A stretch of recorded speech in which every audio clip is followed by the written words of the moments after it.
From time to time I'm always asked, is there any reason to revisit or buy the original Left 4 Dead?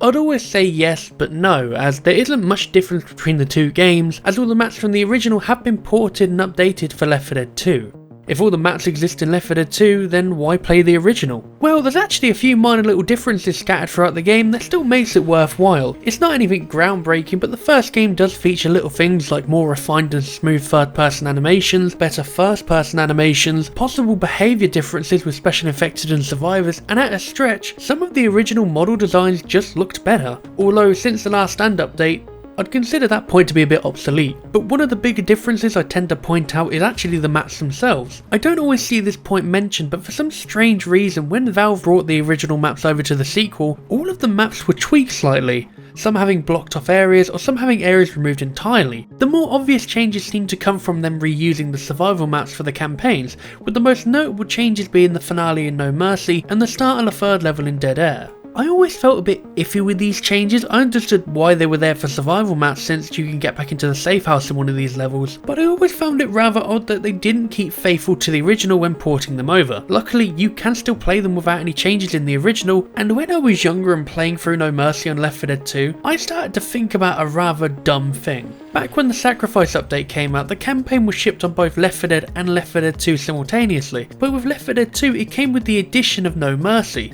and at the time I honestly thought this to be a promotional update to show off one of the campaigns Left 4 Dead had to offer to try and boost some sales, and also give players more than one campaign to play as the original survivors. But at the time, since the rest of the campaigns weren't ported over, I started to wonder why didn't they just port a campaign from Left 4 Dead 2 back to Left 4 Dead 1?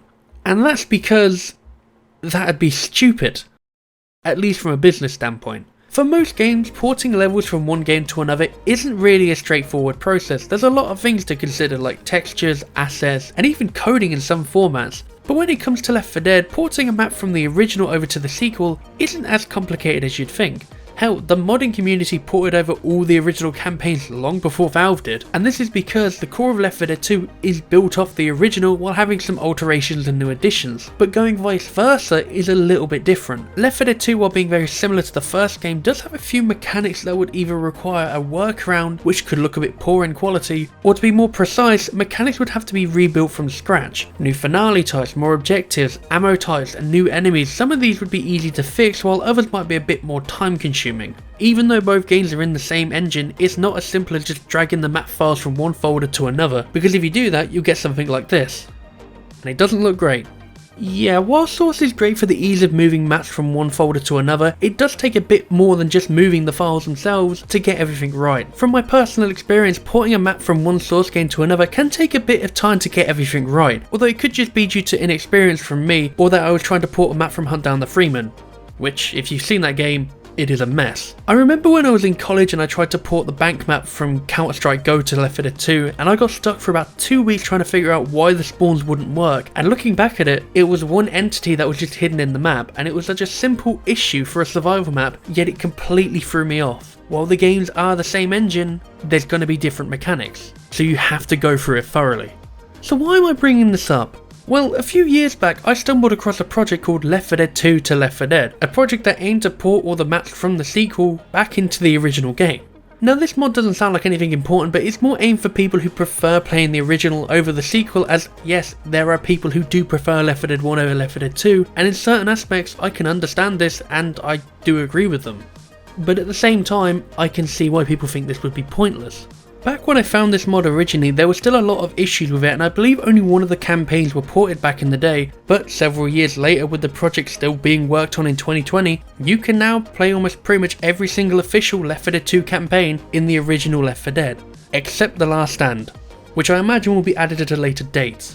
Yeah, I'll be honest, I'm surprised this is still being worked on by people. So I thought, you know what, let's have a quick look, and the first thing I thought of was Dead Center. The campaign that has the most new mechanics to it would be the best example to work with, since there's two new objective types being the cola delivery and the gas can finale. And after installing it and rebuilding the audio cache, which mind you is a very important step, I was just playing Dead Center in Left 4 Dead 1.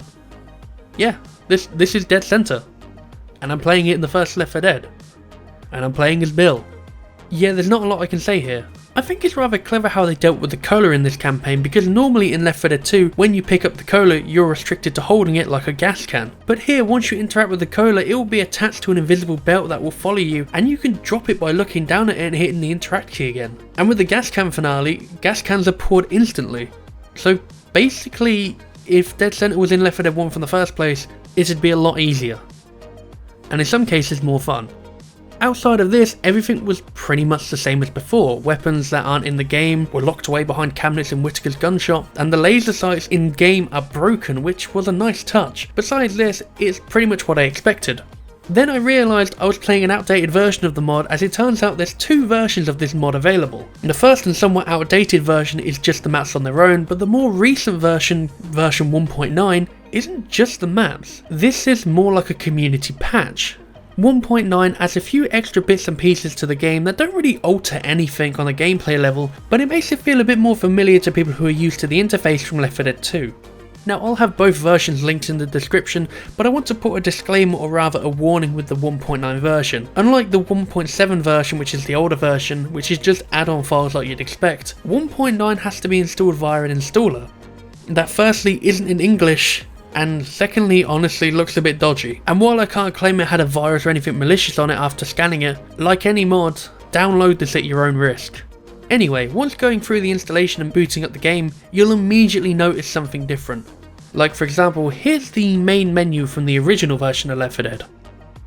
And here's the new version.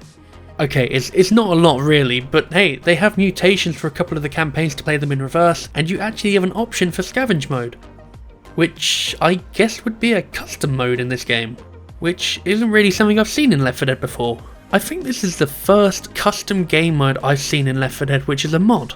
Well, since no one's really playing those, I decided to check the mechanics from Dead Center again, but I thought I would go onto the passing this time to play something a little bit different. Once again, the gas can finale uses the same mechanics as the previous version. However, what I was surprised to see is whoever worked on this map actually went out of their way and swapped the survivors on the bridge with the survivors from Left 4 Dead 2. And it honestly felt like I was playing the side B story of Resident Evil 2 as Leon, having the roles switched, and it was a really bizarre thing to see. And besides that, it was once again everything I pretty much expected to see. It was a nice touch with the role switch, and the only downside to playing these campaigns in Left 4 Dead 1 is just the lack of survivor dialogue. Obviously this is to be expected, but you know, oh, my game crashed.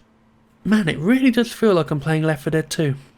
Next up, I thought I'd choose my favourite campaign, which, funnily enough, is Dark Carnival, and immediately in the first level there's already a change to the hill. I think the navigation here for boss is slightly busted in the first game, so to make it a bit more convenient they place some stairs for you to walk down, so they don't get stuck hanging off the edge. And yes, for anyone curious, you can play the minigames and possibly collect the gnome. I did get enough points for the gnome, but the doors just didn't open. Outside of this, all the attention to detail in certain places in the campaign is still here, so to me that's a win-win, because Dark Carnival is amazing. Speak up, Francis. Your voice got all muffled from your head being so far up your ass. Ho ho ho! Hello! Alright, I'm just going to cut it here. I'm not going to go through every single campaign. It would be pointless to do so. The only things I really noticed was the HUD had a bit of an overhaul in some areas, which made it feel more like Left 4 Dead 2. But these icons, I'm not a fan. I prefer the single colour vectors over these more realistic icons. Another cool thing this mod adds though is extra animations to all the weapons. Most of these were already in the game but had to be activated via a server enforcing them, or via another mod. So to see these passively added is pretty cool. I can definitely see why they weren't added originally, as reloads take a bit too long with these added. It's nothing game breaking, it's more just inconvenient when you're in a horde. Also, I don't know if it's because I somehow messed up the install of this mod, but there seems to be a great bug where sometimes a game just won't load a level and then throw you back to the main menu. Definitely irritating for sure, but luckily a quick restart of the game solves this problem. Now for most people I can see this immediately being overlooked, as the sequel already has everything you need for a great experience. But weirdly I found this slightly refreshing to play the campaigns within the first game. I don't know what it is exactly, but it could be the difference in animations or the lack of mods or how strict the game is compared to the sequel, but I had more fun with this than I expected.